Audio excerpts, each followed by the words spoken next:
people want, then fine, go ahead and attain it. Civilizations have crumbled before. My goodness, they talk about Atlantis falling. Mm-hmm. They're talking, there's mythologies telling you that the highest civilization is known on man. It's stuff we haven't even attained as yet, already crumbled because, they had weak foundations or whatever. So absolutely it can happen. And also the prevention of that can happen very quickly because it's a choice. The great American philosopher Vernon Howard said it in one sentence. He said that human sickness is so severe that few can bear to look at it, but those who do will become well. Interesting. But you must not edit. You must not live in a one-season world. You must not allow yourself to be dichotomized or colonialized, meaning don't divide yourself between your emotions and your so-called rational centers. This is a good point, an interesting one also, because if we look upon this like this, say that you actually sit down, turn on the TV and think that you're going to get being able to look at the real world or whatever, you turn on whatever news channel you pick, and what we're being fed there is also a very a highly negative image in that way, in order to push us towards this limit that we're talking about, that people are going to be so depressed by the news, all the bad news that is out there. So I mean, again, this is potentially then not about, okay, I'm not going to turn away from it all, but I also might not want to sit down and chew through all the news channels in order to deal with the dark side of what is going on. Right. You have to know enough about what's going on outside in order to see the trend as to what to resist. What to rebel against. You have to know that this is false. You have to use your reason. And if you're a rational person, you will observe what kind of cocktail of lies, you see, and so on, is being sent to you through these oracles, and you must learn how to become immune to them. Take them in small doses, see what's going on, and realize what's happening. And not lose your center. And again, like Jung said, all the psychologists of merit are telling you, don't fear to look at your so-called dark side. It's not a dark side at all. It's another aspect of you. You've been trained to think as a dark side. Now, granted, as we've said in previous programs, some primal wound, very legitimate, may have prevented you see, from dealing with it because you've suffered legitimate pain, and the natural reaction is to block that, so you don't feel it anymore. Granted.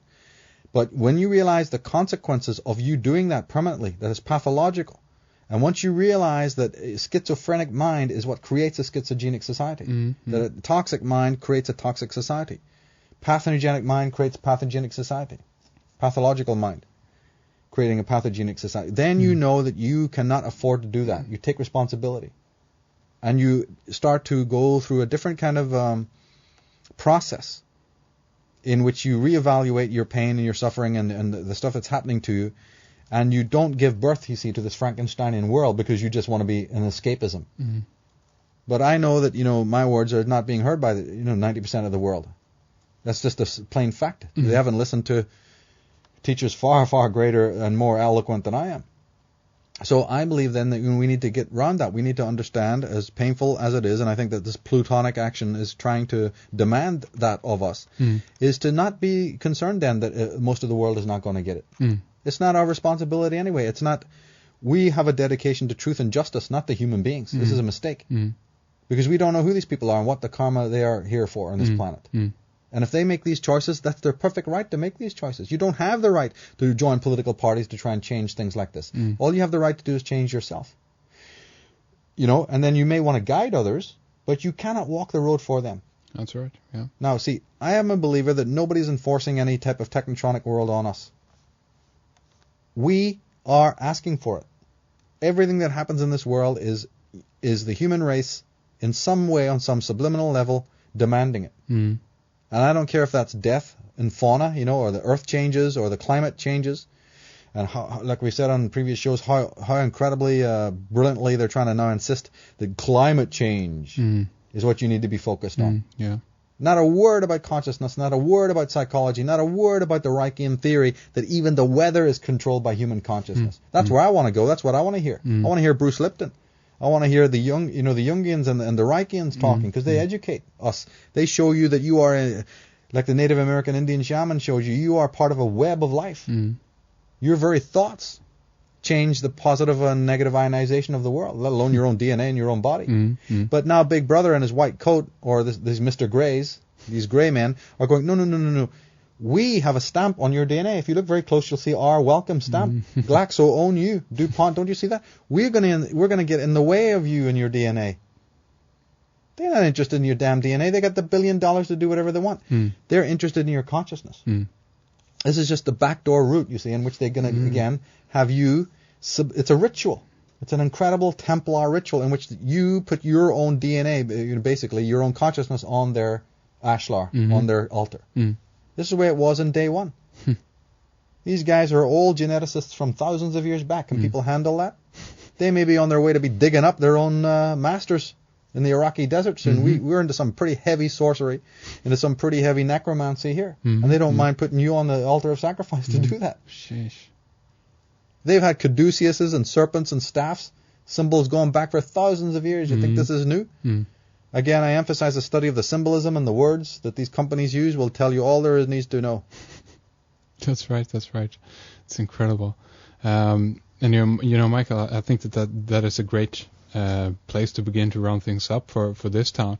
And again, I want to thank you so much for coming on. It's always a pleasure and absolutely fascinating to have you on. So thank you, Michael. It's always great. And before we round things up, of course, I want to leave the last few minutes so you can tell us about your website and of course your books and your excellent DVD series.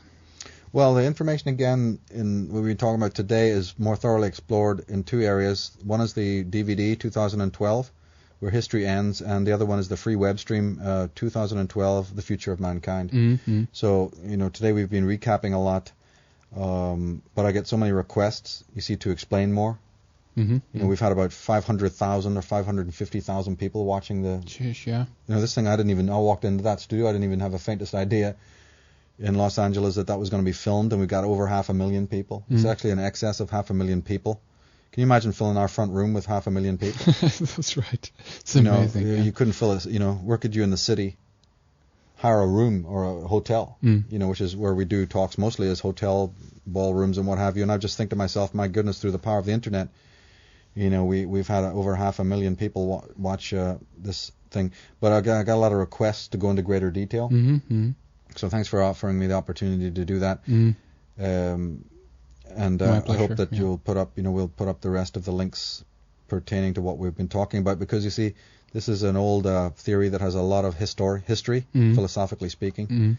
People need to really know it in order to spot it as it starts to come down on us in the next 7 years.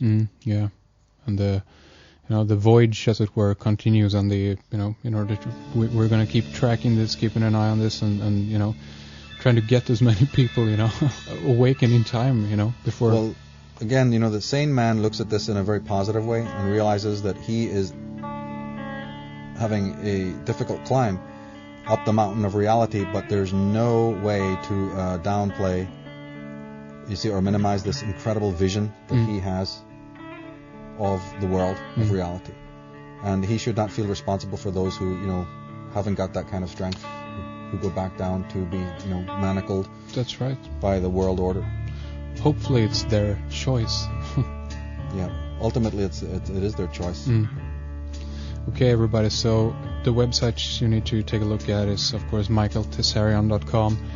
Also check out terrascopes.com and, of course, originsandoracles.com, and check out those DVDs. There's, tons and hours of information on those DVDs, and that's absolutely fascinating and brilliant stuff you need to check out. So again, Michael, thank you so much for coming on. It's a pleasure. Thanks. We want to encourage you to subscribe to Red Ice Creations and take advantage of our growing radio archive of subscriber interviews. We're also working on a brand spanking new member section with a lot of good stuff coming up for our subscribers. So click on subscribe from our front page, redicecreations.com, and come aboard. Don't miss out on our wonderful recent subscriber interviews with Wayne Herschel, Andy Lloyd, David Hatcher Childress, Scott Volter, Lloyd Pye, and Michael Cremo, just to name a few. Thank you for tuning in. Hope you've enjoyed and learned much from our program today. I want to say thanks to Fredrik Palmgren behind the controls also. Red Ice Creations Radio will be back on Sunday. This is Henrik Palmgren. Until then, take good care. This is the end, beautiful friend. This is the end, my only friend. The end of our elaborate plans. The end of everything that stands. The end, no safety or surprise. The end, I'll never look into your eyes again.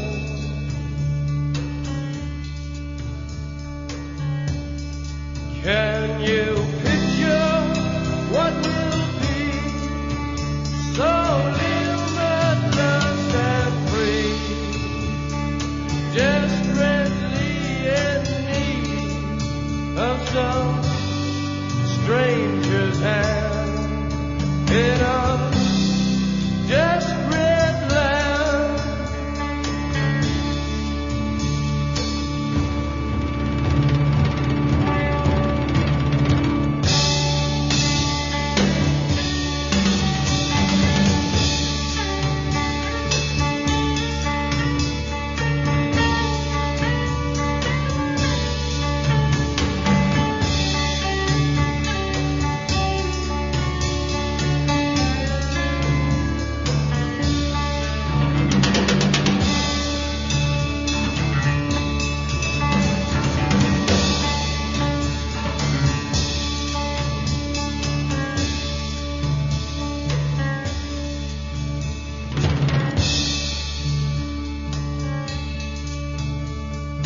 Lost in a romance, wilderness of pain,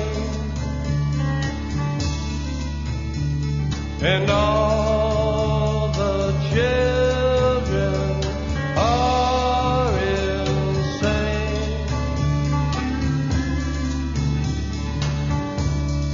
All the children are insane.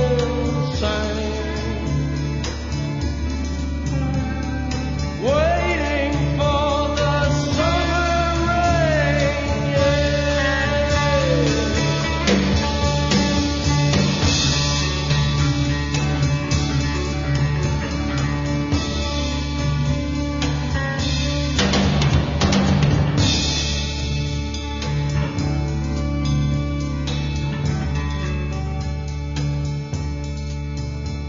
There's danger on the edge of town.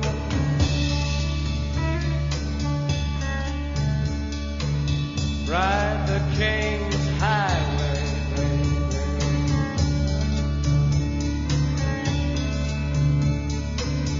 Weird scenes inside the gold mine. Ride the highway west, baby.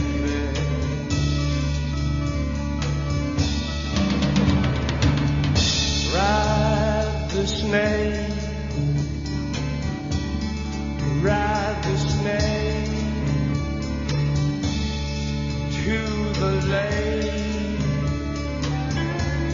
the ancient lake, baby. The snake is long, 7 miles. Ride the snake. He's old and his skin is cold.